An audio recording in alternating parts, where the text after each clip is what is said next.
Hi, good morning, everyone. This is CA Yogesh Verma here, and we will be doing your last chapter, the name of which is returns. Yes, GST में सारा काम जब होने के बाद, registration लेने के बाद, सेल्स करने के बाद उसकी रिटर्न भरनी होती है, जो मेजॉरिटी केसेस में मंथली होती है। जिनका टर्नओवर कम है एक थ्रेशोल्ड लिमिट से, उनके लिए क्वार्टरली होती है, और कॉम्पोजिशन स्कीम में ईयरली होती है। अगर इतनी सी बात आपको मालूम है तो हम लोग इस चैप्टर को आरंभ करते हैं। इलस्ट्रेशंस में आपको करानी शुरू करूंगा, और ये जो ग्रीन कलर में एग्जाम्पल्स आ रहे हैं इसे आप अपनी जब रीडिंग करें तब उसके साथ पढ़ लीजिएगा। इलस्ट्रेशन नंबर 1 आ रही है, अभी नहीं आई है, आ गई है। Mister Akash obtains registration under regular scheme, बहुत अच्छी बात है। Section number 9, he ask mister Mohan his tax manager to pay GST on quarterly basis. However, Mr. Mohan advises Mr. Akash to pay GST on monthly basis. You are required to examine the validity of the advice given by Mr. Mohan. देखिए, वैसे तो आपको monthly return ही भरनी होती है, जिसे हम GSTR 3 भी बोलते हैं।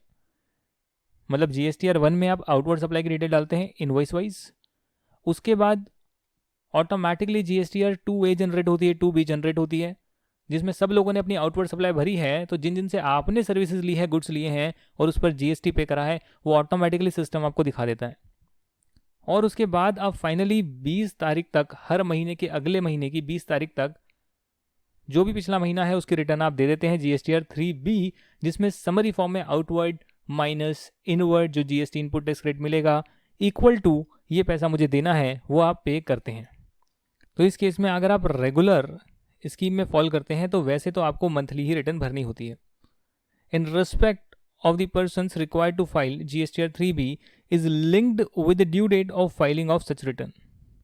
Therefore, person registered under regular scheme is required to pay GST on monthly basis by 20th of succeeding month, which is the due date of filing GSTR 3B. Is it right? तो समझ में आ गया आपको? Composition scheme में quarterly payment करनी होती है। आगे बात करेंगे illustration number 2। Miss Pragya, a tax pair registered under regular scheme, section number 9, files GSTR 3B for the month of October on 20th November. After filing the return, she discovers that the value of a taxable supply has been underreported therein. Miss Pragya wants to file a revised GSTR 3B, examine the scenario and give your comments. देखिए, आप revise नहीं कर सकते हैं। Miss Pragya can not revise GSTR 3B, but जिस महीने में उन्हें गलती पता लगी, जैसे अक्टूबर महीने की रिटर्न उन्होंने 20 नवंबर तक भर दी, अब जब वो नवंबर की रिटर्न भरेंगे उसमें वो डिटेल्स को अमेंड कर सकते हैं। She can amend the details of the taxable supply which was under reported in GSTR 1 of the month of नवंबर। यानी आउटवर्ड सप्लाई की डिटेल इन्होंने कम दे दी अक्टूबर महीने की, तो पिछले महीने गलत दे दी, तो अगले महीने की जब रिटर्न भरोगे तो उसमें ठीक कर देना। पर एक बार रिटर्न भर दी तो उसको रिवाइज कर नहीं सकते, जैसे कि इनकम टैक्स में कर सकते हैं। यह आपकी हुई illustration number 2।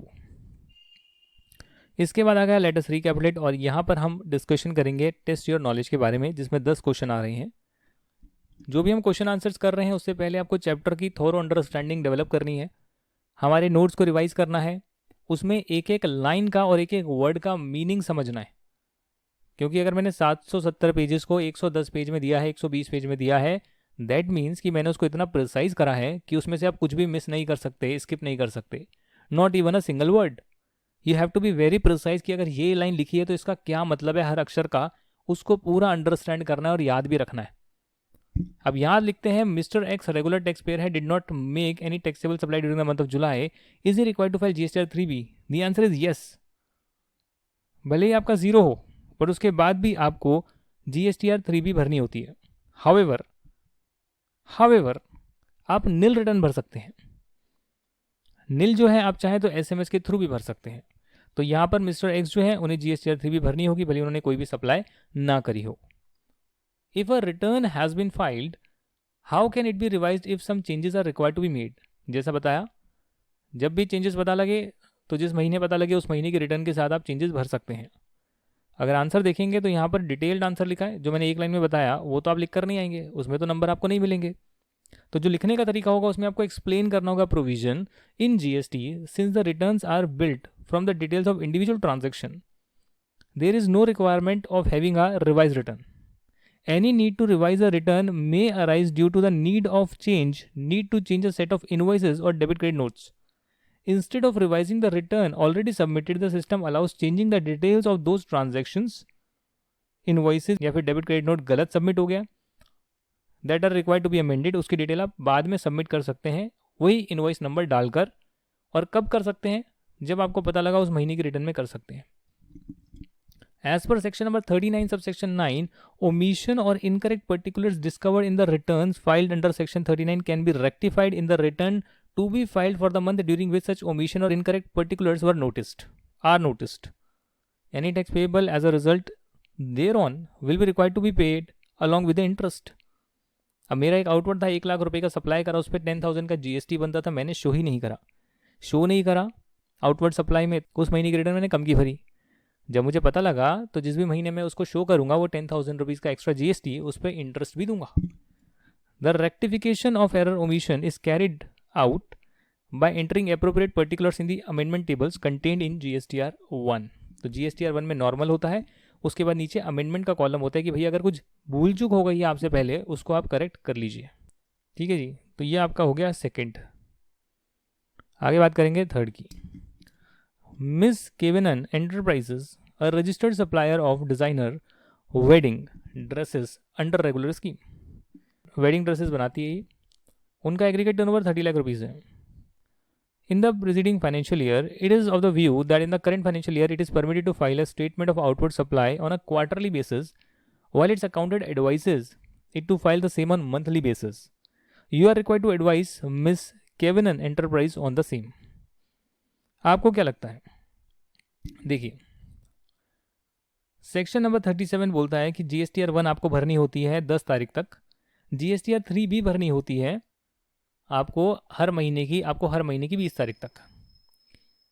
However presently as a measure of easing the compliance कम करने के लिए सरकार ने क्या कहा, इसी साल की बात कर रहा हूँ, नेक्स्ट ईयर से तो कर ही दिया है, करेंट ईयर में भी क्या किया, उन्होंने कहा कि GSTR 1 जो है उसे अलाउ करेंगे क्वार्टरली बेसिस पर अगर आपका एग्रीगेट टर्नओवर 1.5 करोड़ से एक्सीड नहीं करता है पिछले साल का या करेंट साल का। अब अगर आपने इसी साल बिजनेस शुरू करा है तो इसी साल का देखेंगे, और पहले से बिजनेस आपका शुरू हो रखा था तो पिछले साल के बेसिस पर मान लेंगे कि अगर 1.5 करोड़ से कम है तो करेंट ईयर में जब तक 1.5 करोड़ से एक्सीड नहीं करता टर्नओवर तब तक आप क्वार्टरली रिटर्न भर सकते हैं। टैक्स पेयर जिनका एनुअल टर्नओवर 1.5 करोड़ से ज़्यादा है उन्हें तो मंथली भरनी ही होगी। इस केस में जो केविनन है वो फाइल कर सकती है क्वार्टरली बेसिस पर भी। ये हो गया क्वेश्चन नंबर 4 की बात करेंगे। देखिए, आंसर आना और उसको लिखना उसमें फ़र्क है। कोई भी आंसर को लिखने में 2 चीज़ें चाहिए, एक प्रोविज़न का रेफरेंस कि भैया इस प्रोविज़न में ये वाला सेंटेंस लिखा हुआ था, वो सेंटेंस उतार कर लिखना है जो स्टडी मटेरियल ई बुक में लिखा है। दूसरी चीज़ें अंग्रेजी लिखनी आनी चाहिए कि भाई ठीक है, हम सेक्शन का जो एक आध लाइन मुझे याद है वो तो मैं पूरा लिखूंगा ही, और उसके बाद आंसर भी इंग्लिश में करूंगा कि इसलिए कर रहे हैं because of the following reasons. फिर रीजन को इंग्लिश में एक्सप्लेन कर रहे हैं जो हिंदी में अपन को मालूम है। तो ये 2 चीज़ पता है ना आपको कि सेक्शन की भाई जो लाइन याद है उसको लिख दिया रेफरेंस देकर, और आपने जो है मीनिंग समझा दिया कि भाई ऐसे ऐसे होना चाहिए, और एक एक लाइन छोड़कर थोड़ा बहुत 2 या 3 पैराग्राफ बना दिए या 2 ही पैराग्राफ बना दिए, तो आपका जो है सारा काम आसानी से हो जाएगा। मिस्टर कोहली जो है रजिस्टर्ड सप्लायर हैं in the state of Gujarat. He is filing GSTR 1 every month. Very good. During the month of February he went out of India and thus could not do any business transaction during that month. He believes there is no transaction, तो return नहीं भरनी पड़ेगी। क्या ये answer सही है गलत है मुझे बताइए। भाई करेक्ट नहीं है, क्योंकि आप चाहे SMS के थ्रू भर दीजिए, आपने चाहे कोई बिजनेस ना करा हो उसके बाद भी आपको रिटर्न तो भरनी होगी। इवन तो mister Kohli was out of India, अंग्रेजी में लिख रहे हैं हिंदी की लाइन को, क्योंकि मिस्टर कोहली इंडिया के बाहर थे, दस could not do any business transaction during the month of February. However, he will still be required to file GSTR 1 for that month. Therefore, he is not correct. His contentions are not correct.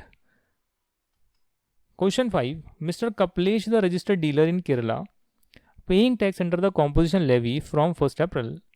However, he opts to pay tax under regular scheme from 1st December.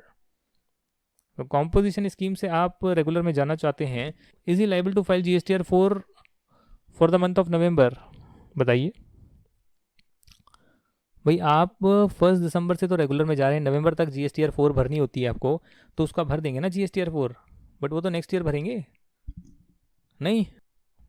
Where a tax payer opts to withdraw from a composition scheme से आप हट रही हैं, तो उन्हें GSTR 4 भरनी होगी for the period prior to the opting for payment of tax under regular scheme.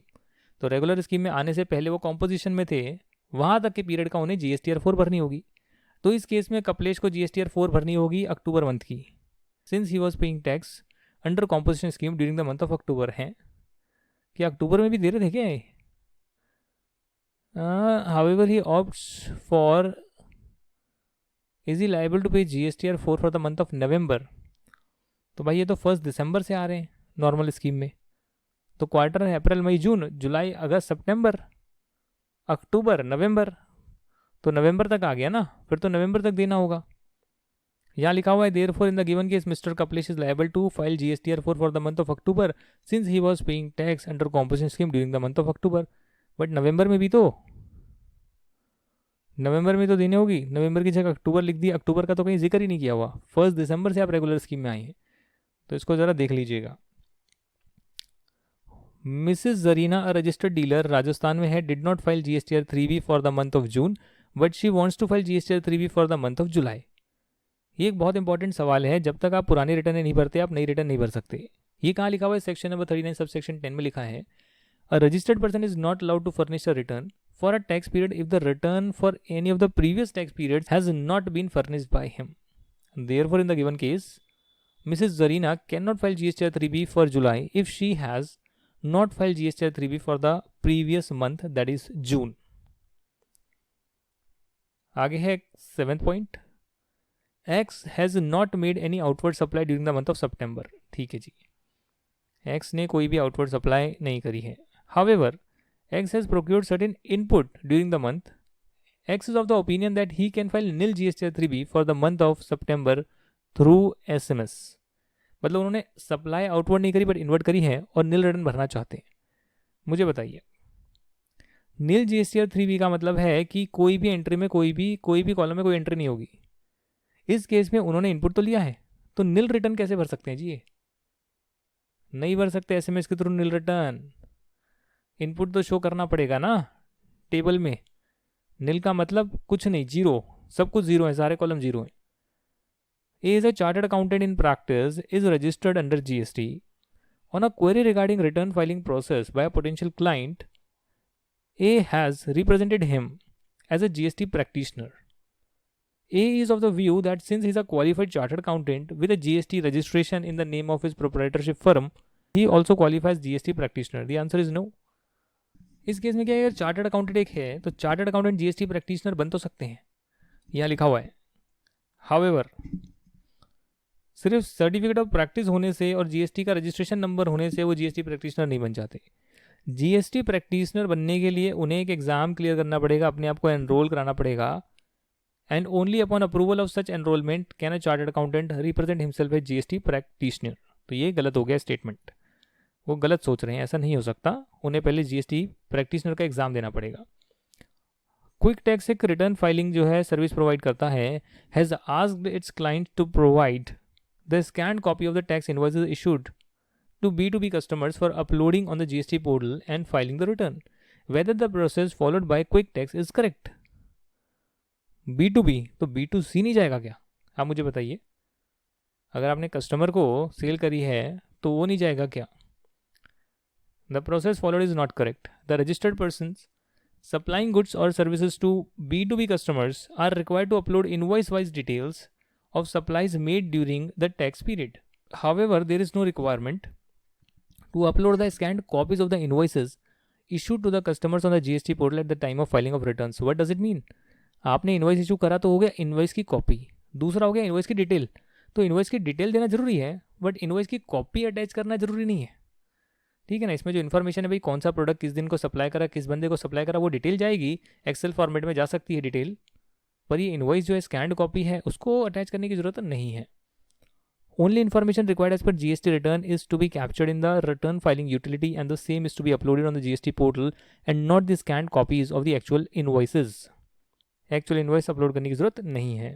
X Limited is winding up its business in Rajasthan. Tax consultant of X Limited has suggested that X Limited will have to file either the annual return or the final return at the time of voluntary cancellation of registration in the state of Rajasthan. In the state of Rajasthan, do you agree with the stand taken by tax consultant of X Limited? Offer your comments. देखिए, X Limited जो है winding up कर रही है अपना business Rajasthan में, और tax consultant कह रही हैं कि you have to file either the annual return और द फाइनल रिटर्न, क्योंकि आप वॉलेंट्री कैंसिल कर रहे हैं। देखिए, आपको भरनी पड़ेगी। जब भी आप कैंसिल करते हैं तो आपको फाइनल रिटर्न तो भरनी होती है। तो इसलिए जो है यहाँ पर जो टैक्स कंसल्टेंट है वो करेक्ट नहीं है। एनुअल रिटर्न जो है वो तो सब लोग फाइल करते ही हैं। फाइनल रिटर्न आप फाइल करते हैं जिन्होंने कैंसिलेशन के लिए अर्जी दे दी है, और वो 3 महीने में आपको फाइल करनी होती है। इस केस में जो एक्स लिमिटेड है वो रजिस्टर्ड पर्सन है और वो वाइंड अप कर रहे हैं अपना business, thus applied for the cancellation of registration, therefore it is required to file both the annual return and final return. तो एनुअल रिटर्न तो भरनी ही होती है। आप रजिस्टर्ड थे तो भैया साल खत्म होएगा, तो उसके साल के बाद 31 दिसंबर से पहले तक आप रिटर्न भरेंगे पूरे साल की, उसे एनुअल रिटर्न बोलते हैं। और क्योंकि अब आप कैंसिल ही करा रहे हैं तो जो आखिरी रिटर्न आपकी जाएगी नॉर्मल वाली भी, उसको फाइनल रिटर्न बोलेंगे। तो आपको दोनों ही रिटर्न भरनी होगी। इसी के साथ जो है मैंने डिस्कशन करा है। अब जब आप रीडिंग लगाएंगे, बुक से पढ़ेंगे और जैसे आंसर करने के तरीके मैंने आपको बताए हैं उसका अभ्यास करेंगे, तभी आप एग्ज़ाम में अच्छा नंबर स्कोर कर पाएंगे। ये आपके हाथ में है, मेरे हाथ में नहीं है सर। तो ये आपका जीएसटी का मॉड्यूल पूरा कवर हो गया, मॉड्यूल 1 मॉड्यूल 2। अगर कोई इसमें चेंजेस होंगे तो वो आपको बता दिए जाएंगे, तो निश्चिंत होकर आप पढ़ सकते हैं। आईसीए का लेटेस्ट मटेरियल अगर बाद में आता है उसे भी आप रेफर कर सकते हैं। चेंजेस होंगे तो पता ही लग जाएंगे ना भाई, हमने एक मॉड्यूल करा है, अगर मान लो अगले किसी मॉड्यूल में कोई क्वेश्चन में कोई चेंज आ गया तो वो बोल्ड से लिखा होगा और आपको तुरंत पता लग जाएगा, और जो भी चेंजेस होंगे उसका वीडियो आपको एक्स्ट्रा मिल जाएगा। तो इसी के साथ ये तो हमारा पूरा कामजाम हो गया है। अब हम करेंगे सीएस और सीएमए के बाकी चैप्टर्स को discuss. Thank you very much. जय हिंद एंड बाय बाय।